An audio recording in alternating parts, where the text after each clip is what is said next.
The second I stepped through my own front door, I felt it. Something was off. I'd been gone 11 days, 5 in the hospital after my hip replacement, 6 more recovering at my sister Marie's place in Barrie. She'd driven 3.5 hours each way to pick me up from Ottawa General.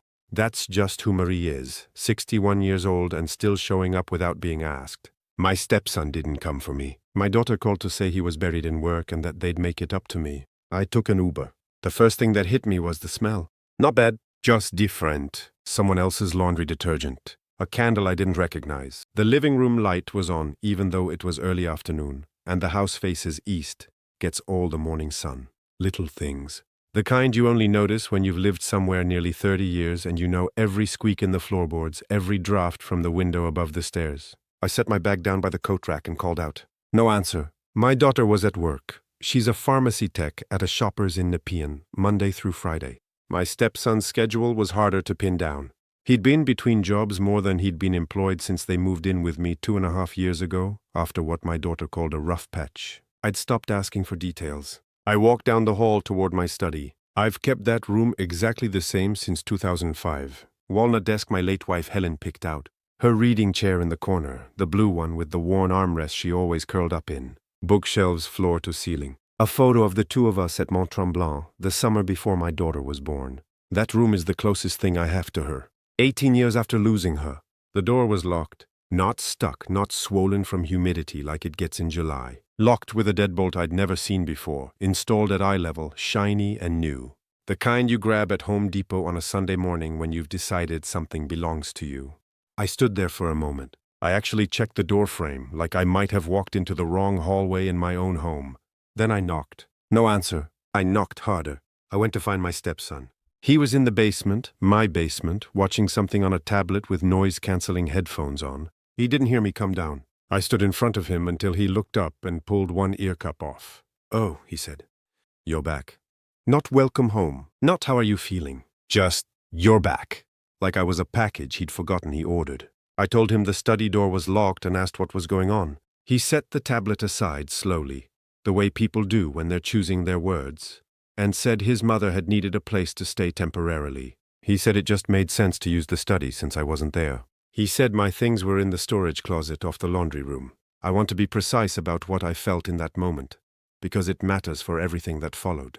It wasn't anger, not at first. It was something colder, something like looking at a stranger wearing your clothes. I asked when he'd planned to tell me. He said they were going to explain everything when I got home. I asked who installed the lock. He said he did because his mother needed her privacy. I nodded. I walked back upstairs. I sat at the kitchen table and looked out the window at the backyard, the oak I planted the year my daughter turned 6, the flower beds Helen had started, and I'd kept up ever since. And I thought about the kind of man I wanted to be in the next 10 minutes. My daughter's name is Lauren. She's 33. She has her mother's smile, and for most of her life, her mother's honesty. I say most, because what I discovered over the next 2 days changed some of what I thought I knew. My stepson's name is Derek. He's 36. He grew up in London, Ontario, has a sister somewhere out west, and has a mother named Patricia, whom I'd met exactly once, briefly at their wedding 7 years ago. I hadn't thought about her much before that afternoon.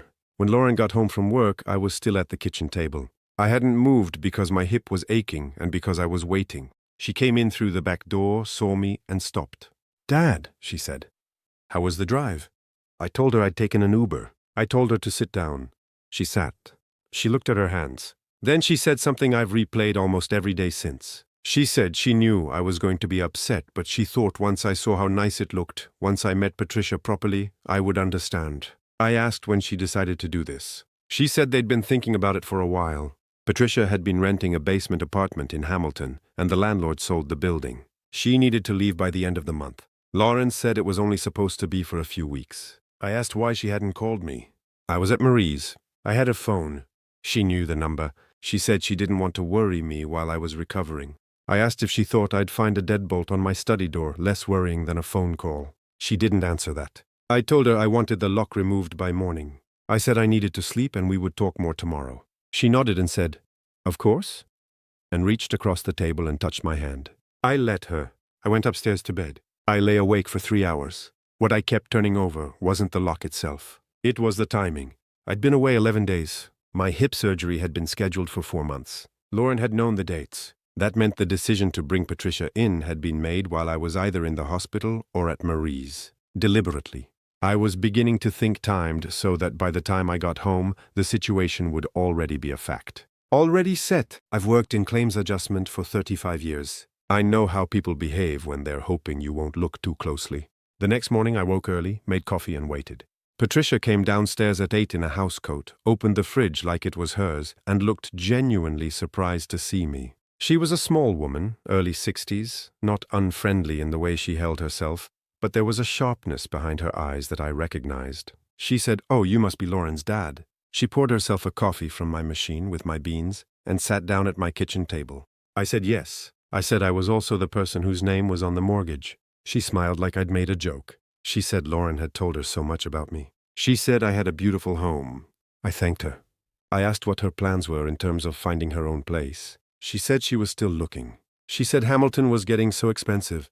She said she appreciated my patience. I said I hadn't offered patience. I asked her to have a more specific timeline by the end of the week.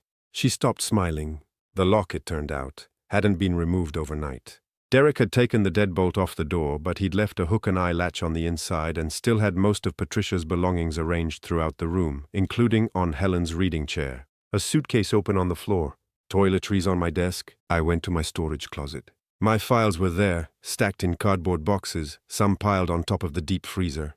Helen's reading chair photo, the Mont Tremblant one, had been laid flat on top of a box face down.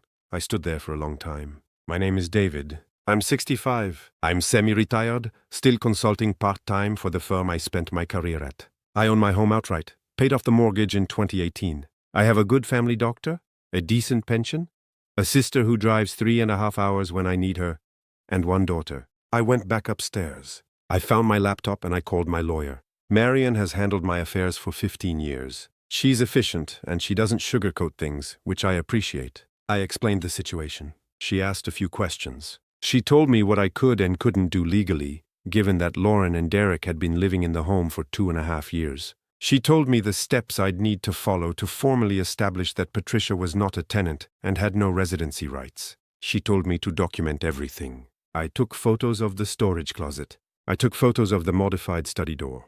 I wrote down the dates and the conversations. Then I did something I probably should have done a year earlier. I called an old colleague who still works in risk assessment and asked if he'd ever come across a Derek Brennan, formerly of a mid-sized logistics company in Mississauga. He called me back the next morning.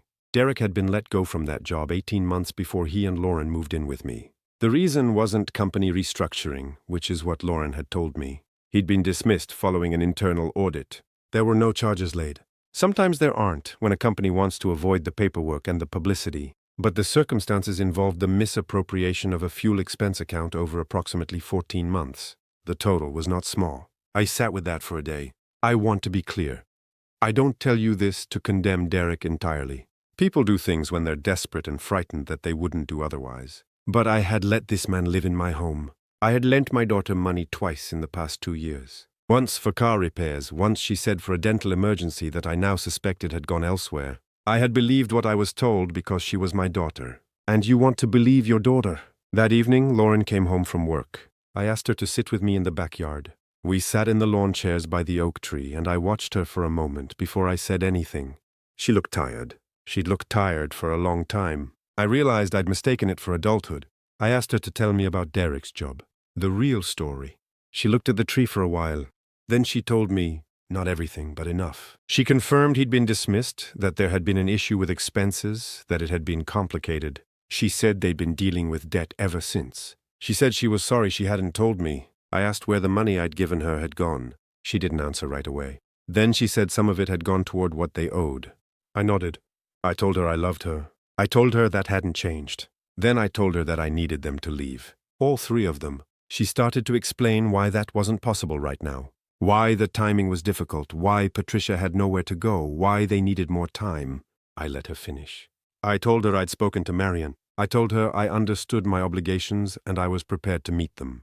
I would give them 60 days written notice, all done properly. I told her that Patricia, who had no formal arrangement with me at all, would need to find other accommodations sooner than that. Lauren said I was being cruel. I told her that installing a lock on a door in my own home while I was recovering from surgery without asking me was also a form of cruelty. I told her that deciding what to tell me and what to hide was a form of cruelty. I said I wasn't saying these things to punish her, but because they were true, and we had never been the kind of family that pretended otherwise. She cried. I didn't hold it against her. Derek I handled separately. The following morning, at the kitchen table with a cup of coffee going cold between us, I told him what I knew. I didn't embellish it. He didn't deny much. He said he'd been planning to tell me. I said the time for that had passed. I told him I expected him to behave with decency toward Lauren during the transition, whatever came after between the two of them. He said he would. I believed him, somewhat. I spoke to Patricia last. I told her she had 2 weeks. I was prepared to help her identify subsidized housing options in Hamilton and the surrounding area if she needed a starting point, and that I bore her no ill will. She wasn't entirely responsible for her son's choices.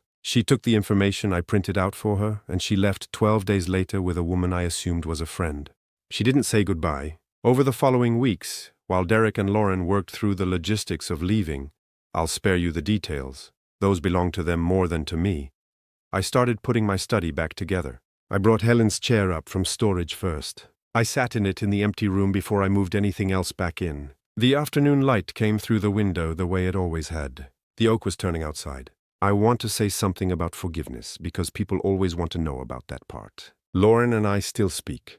We have dinner together roughly once a month at a restaurant. Neutral ground, which was her suggestion, and a good one. She is working through things with a therapist. Derek is no longer in the picture. That ended a few months after they moved out. And while I can't say I'm sorry, I told Lauren I wouldn't pretend otherwise because it wasn't useful to her. The money I lent her I wrote off a long time ago. Marion redid my will last November. Lauren is still in it. Not all of it, but enough. I decided she deserved a second chance at being my daughter. I'm still deciding what that means. What I have now is what I had before any of this started. My house, my study, Helen's chair, and the oak in the backyard that I planted when the world felt simpler and which doesn't care one way or another about anything that happens inside these walls. Some mornings I have my coffee at the kitchen table and I look out at it and I think, that is not nothing. It is actually quite a lot. If you're listening to this and you've let someone stay a little too long, or believed something because it was easier than asking, I'm not here to judge you. I did the same thing. I just want you to know that it is possible to reclaim what is yours. Not perfectly, not without cost, but with your dignity intact. That is what I came home to in the end.